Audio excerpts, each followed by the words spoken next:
Oi pessoal, tudo bem? Então no vídeo de hoje nós vamos aprender um pouco sobre a teoria ácido-base de Arrhenius. Então nós vamos entender como essas espécies químicas se comportam segundo esse cientista. De modo geral, para Arrhenius a gente sempre tem que tratar essas substâncias em meio aquoso, ou seja, na presença de água, tá bom? Para Arrhenius a reação sempre acontece na presença de água. Então vamos começar com os ácidos de Arrhenius. Para Arrhenius, os ácidos são aquelas espécies químicas que em solução aquosa liberam íons H+. Vamos entender melhor olhando para a reação química, a reação genérica. O ácido, então, ele reage com a água e produz o cátion e o ânion. Então, nós sabemos que o ácido, na sua forma ali básica, na sua forma genérica, digamos assim, ele é um composto molecular. Isso quer dizer que ele não possui íons na sua estrutura, é um composto molecular.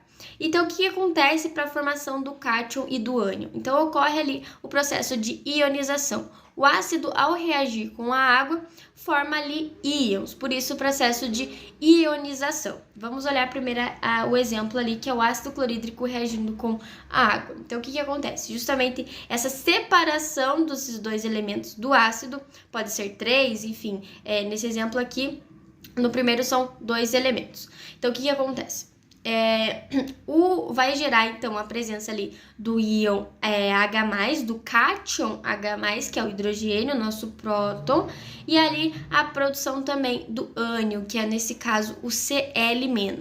E aí a gente não tem a presença, a gente não coloca a água nesse caso, porque eles estão dispersos ali em solução, eles estão na solução. Por isso que a gente coloca ali o aquoso embaixo, porque está ali presente na solução aquosa. Vamos olhar então outro exemplo, que é o ácido cianídrico. Aí são três elementos diferentes: o hidrogênio, carbono e nitrogênio.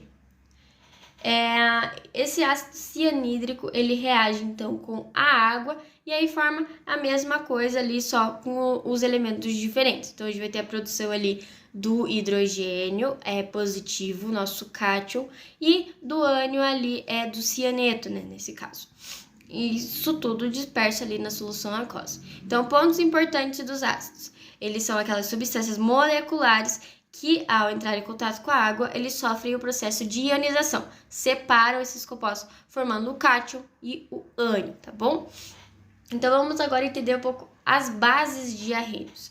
Agora, ao contrário dos ácidos, as bases são aquelas que, em meio aquoso e solução aquosa, produzem íons OH-, tá bom? Vamos olhar então a reação genérica também. A base reage com a água, mesma coisa, forma o cátion e o ânion, só que nesse caso não é um processo de ionização. Bases e sais, em geral, eles em solução aquosa, eles ocorre ali o processo de dissociação, porque eles já têm os íons presentes em sua solução. São compostos iônicos, né? Diferente dos ácidos, que são compostos moleculares. Então, vamos lá. O primeiro exemplo ali para a gente entender melhor.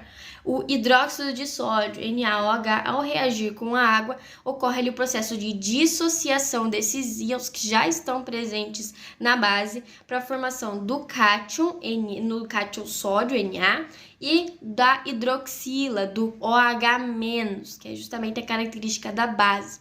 Então, ali dissociou, formou esses dois íons. Na verdade, eles não foram formados, eles já estavam ali presentes porque é um composto iônico. Só foram separados ali em solução aquosa, estão dispersos também ali em solução aquosa. Agora, vamos entender o hidróxido de cálcio, reagindo também, obviamente, com a água. E aí ocorre esse mesmo processo de dissociação. Forma-se o cátion do cálcio, né, com ali o NOx 2+, e ali a formação também da hidroxila, característica da base, sempre ali em solução aquosa. Esse, então, são as características principais da teoria de Arrhenius para essas substâncias.